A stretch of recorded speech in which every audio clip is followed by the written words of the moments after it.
So after college, you're pretty much all in on writing and performing. You go back to New York. So New York. I go back home, and I lived at home for like 2, just because I didn't have any money. So I lived at home for 2 years, and I was that sweet glitter money. Glitter dried money up. just off into the wind. But I guess I was kind of open to whatever, and I was like applying to jobs. I didn't get anything for a while. I applied to the NBC Page program, rejected. I applied. You got a rejection letter? A call, maybe a call, or wow. I think a letter. Yeah, I applied and interviewed twice. And, oh wow, that's pretty good though. I got far-ish. My husband applied 3 times and didn't get it. Yeah, that's what I'm saying. Yeah, I'm shocked. I was like shocked you got any word back. Yeah, that's crazy. Yeah, but didn't get in. But then I was just kind of like applying for anything. Like I was actually just looking in is your Gmail full and it keeps making you buy new space? No, I recently went in box 0 and deleted pretty much everything. Oh my God.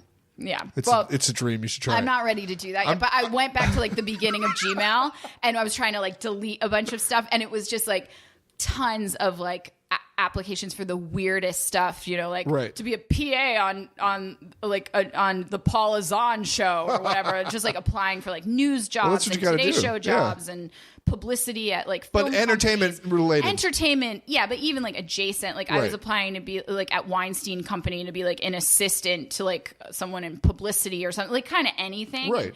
And I had a lot of trouble getting a job for all of the summer and basically a lot of the fall. And then I got on Halloween, I got a job as a page at David Letterman. Wow. Yeah. How does that come about? It was a tough gig. Yeah. And it was a really kind of, that page program is like a lot easier to get into than NBC. Is it really? Yeah, because it's just Letterman, or it was just Letterman, and it has nothing to do with the show. Like the pages at NBC get to like hang out at SNL or like do sports or do a bunch of like cool jobs. This is really just like a movie theater usher. Like you're putting people in seats. Did you have to? Oh, squirrel! Did you have to? That squirrel lives in that palm tree. Did you have to? I've heard this before. A past guest talked about it, and I won't say who. But did you have to like find audience members and grade them on how they looked and stuff? That's so weird because I was just having this conversation today with somebody else. Oh, weird. Yeah, they definitely did that. That's horrible. I know. And you got like graded by the more you could bring in, right? I don't know.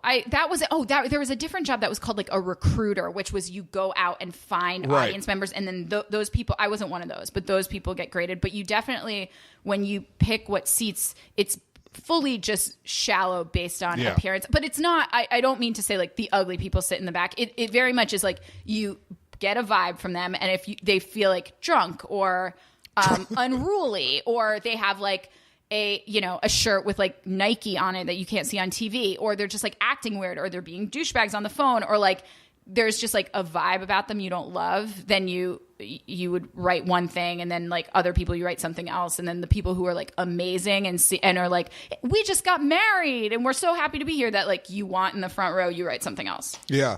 I'm proud to say the one time I went to Letterman, I was the lower bowl. No big deal. You were.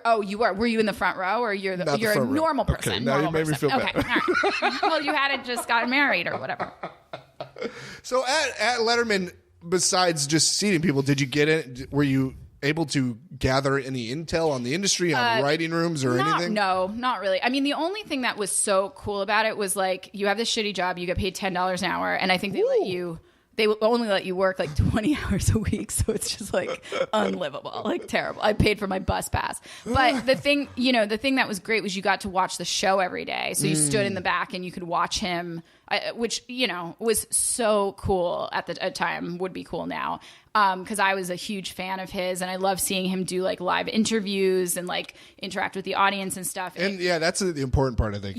Seeing like in between commercial breaks and stuff, what happens and the discussions and how things work, how cameras move. Totally. And not that I was like learning anything, but it was just really inspirational to me more than anything, that I was like, oh my gosh, this just feels so exciting. And he is so powerful. Like he just like holds this room's attention, that like, I think it was just kind of like it wasn't like one of those shit kicking jobs when you first like get into the business where you're like, oh, well, this is demoralizing, I'm going to go work for the phone company or whatever. And no offense to your brother,